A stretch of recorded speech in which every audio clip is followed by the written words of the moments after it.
Morning guys, we're going to read chapter 2 of Kensuke's Kingdom. It's called Water, Water Everywhere. They say that water covers 2/3 of the Earth's surface. It certainly looks like that when you're out there, and feels like it too. Seawater, rainwater, all of it is wet. I spent most of the time soaked to the skin.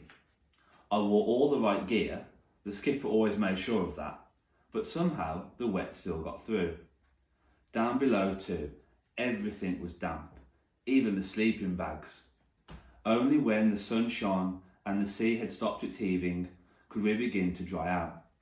We would haul everything out on deck, and soon the Peggy Sue would be dressed overall, one great washing line from bow to stern. To be dry again was a real luxury, but we always knew it could not last long.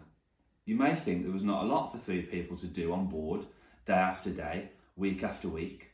You'd be quite wrong. In daylight, there was never a dull moment. I was always kept busy, taking in sail, winching in, letting out, taking my turn at the wheel, which I loved, or helping my father with his endless mending and fixing.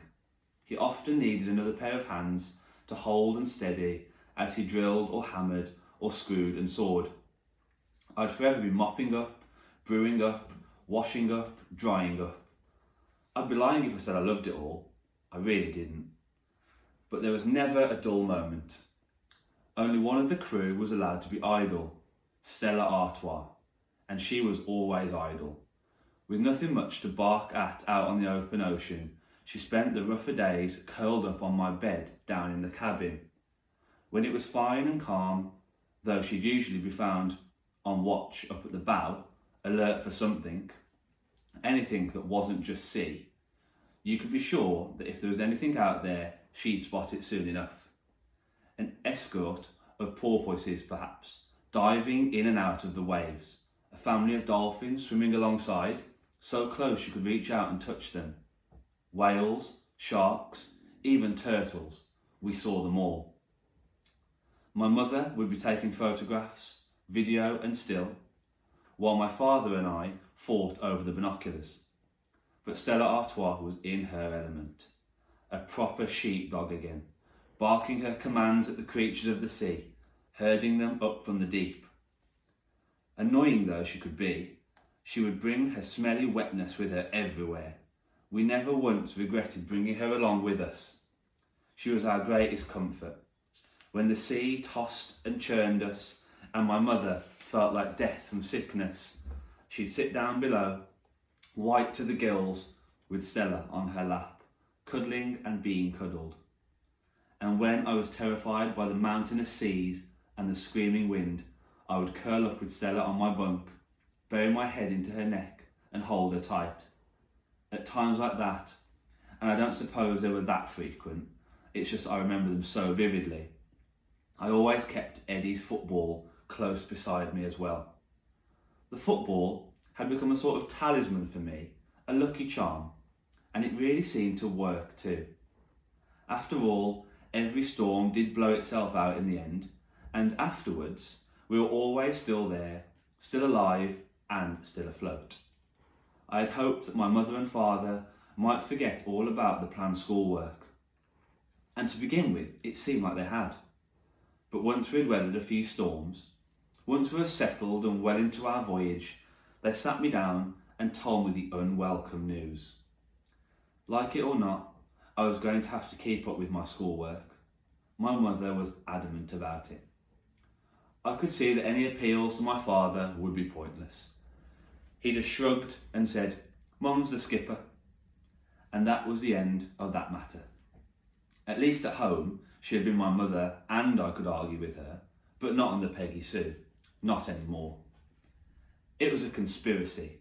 Between them, they had devised an entire programme of work. There were maths course books to get through. My father would help me with that if I got stuck, he said. For geography and history, I was to find out and record all I could about every country that we visited, as we went round the world. For environmental studies and art, I was to note down and draw all the birds that we saw, all the creatures and plants that we came across. my mother made a particular point of teaching me navigation too. Barnacle Bill taught me, she said, now I'm teaching you. I know it's not on the curriculum, but so what? It could come in handy, you never know. She taught me how to use the sextant, take compass bearings, plot a course on the chart. I had to fill in the longitude and latitude in the ship's log every morning, every evening, without fail. I don't think I had ever really noticed stars before. Now, whenever I was on watch in the cockpit at night, with the Peggy Sue on her wind vane, self-steering, the others asleep below, the stars would be my only company. Gazing up at them, I felt sometimes that we were the last people alive on the whole planet, that there was just us and the dark sea about us and the millions of stars above. It was on watch at night that I would often do my English. This was my own version of the ship's log. I didn't have to show it to them, but I was encouraged to write it in every few weeks. It would be, they said, my own personal, private record of our voyage. At school, I had never been much good at writing. I could never think of what to write or how to begin. But on the Peggy Sue, I found I could open my log and just write. There was always so much I wanted to say. And that's the thing. I found I didn't really write it down at all. Rather, I said it, spoke it from my head, down my arm, through my fingers and into the pencil, then onto the page. And that's how it reads to me now, all these years later, like me, talking. I'm looking at my log now.